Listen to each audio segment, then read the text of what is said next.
d'entre vous a-t-il déjà lu le livre de Sophie Coignard qui s'appelle Dossier Omerta 2002? Non, Bon, c'est un bouquin à lire absolument, toutes affaires cessantes. C'est ahurissant. Il y a un chapitre sur la justice, j'en ai fait un article dans le prochain livre au journal.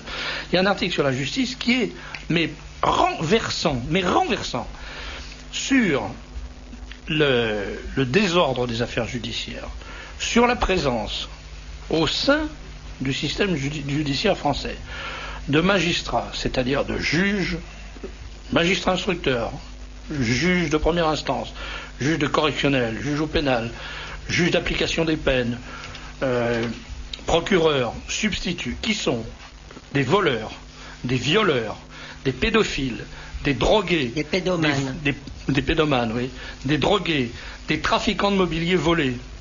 Enfin, c'est ahurissant.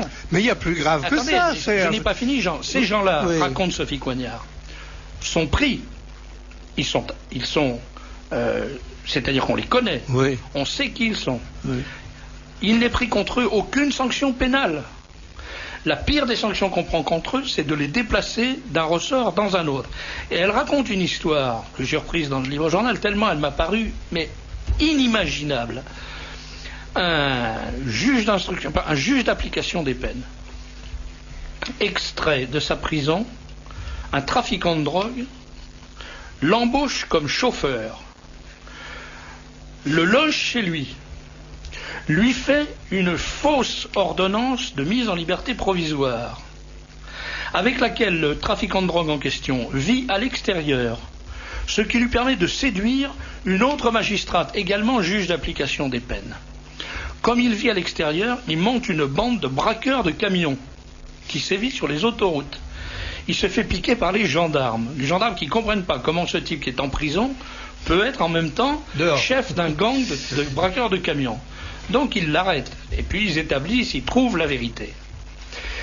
La maîtresse, juge d'application de ce trafiquant de drogue, était juge d'application des peines, chargée du père du trafiquant de drogue, qui était également en prison pour trafic de drogue. Et elle servait de truchement entre le fils et le père, et les gendarmes ont enregistré une conversation téléphonique dans laquelle cette femme, ce magistrat, ce juge d'application des peines, dit à son amant: j'ai vu ton père hier, il voudrait qu'on lui fasse un petit enfant. On est dans le délire incroyable. Bon, donc cette affaire finit par péter, on arrête tout le monde. Qu'est-ce que vous croyez qu'il va se passer? Eh bien, d'abord, en ce qui concerne les deux magistrats impliqués, rien. C'est-à-dire qu'on les déplace.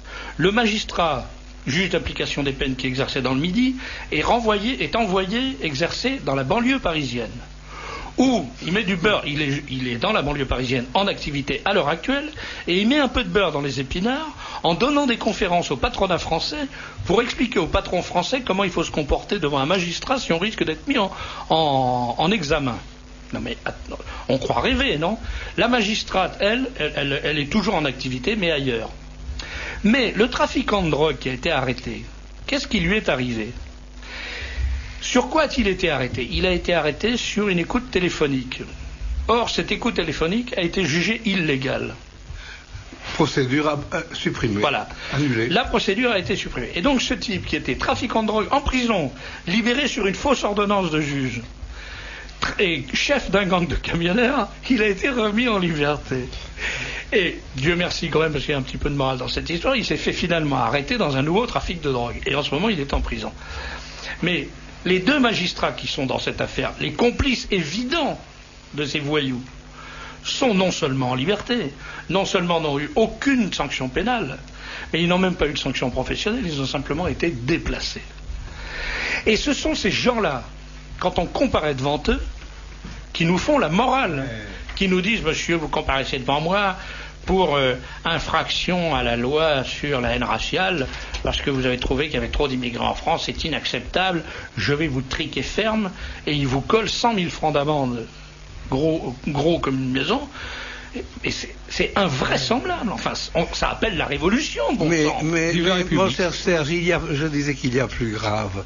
Le plus grave est que nous connaissons, puis finalement nous n'en tirons pas les conséquences. Nous savons que la magistrature est infectée de trotskistes, que le syndicat de la magistrature est trotskiste, c'est-à-dire léniniste, c'est-à-dire de gens qui n'ont absolument pas la conception traditionnelle de la vérité, de la justice, du bien et du mal. C'est-à-dire donc qui introduisent des mœurs d'inversion et de révolution dans la manière... Alors, dans ces entreprises de BTP, où s'organisent les deals, vous le racontez très, très clairement, les deals, ça se passe dans des loges maçonniques. Hein. Vous évoquez d'ailleurs votre entrée à vous, en franc-maçonnerie, on vous a à peine laissé le choix. Hein.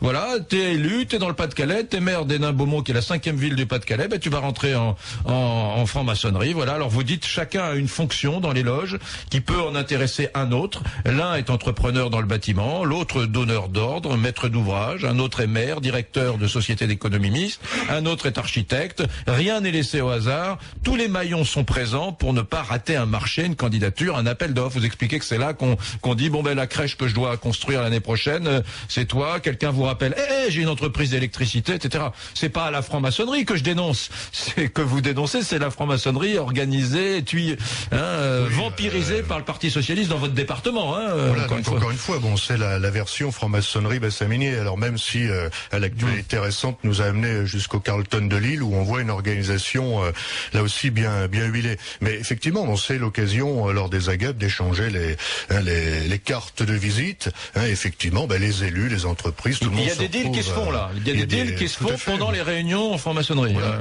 Et en dehors des commissions officielles d'appel d'offres, hein, je l'explique très clairement comment les choses peuvent s'organiser. C'est-à-dire qu'on passe en marge, à la marge, à côté des processus officiels, légaux, obligatoires à côté du cadre légal, tout à fait. On s'organise une fois que le receveur et toutes les représentants de la répression des fraudes ne sont plus présents à la réunion. Effectivement, les choses s'organisent de cette façon. Donc en amont, à travers une entente, ou en aval, effectivement, lorsqu'il s'agit de peaufiner un appel d'offres, on demande au directeur des services techniques, au directeur général.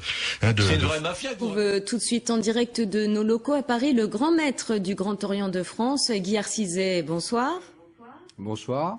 Alors quasiment toutes les personnes mises en examen dans l'affaire du Carlton seraient membres de la franc-maçonnerie, alors qu'ils soient policiers, avocats, chefs d'entreprise. Vous avez pris la décision d'en suspendre certains. Combien, qui et pourquoi ? Écoutez, nous avons, c'est vrai, suspendu ceux qui étaient mis en examen, c'est-à-dire que ceux qui étaient pas seulement soupçonnés, mais pour qui maintenant la justice va se mettre en place. Je crois que nous jouons là la transparence complète et aussi la coopération avec les instances républicaines que sont la police et la justice. Il est hors de question pour nous de protéger des frères qui pourraient avoir commis des exactions, en particulier dans le domaine des mœurs, qui est aujourd'hui concerné.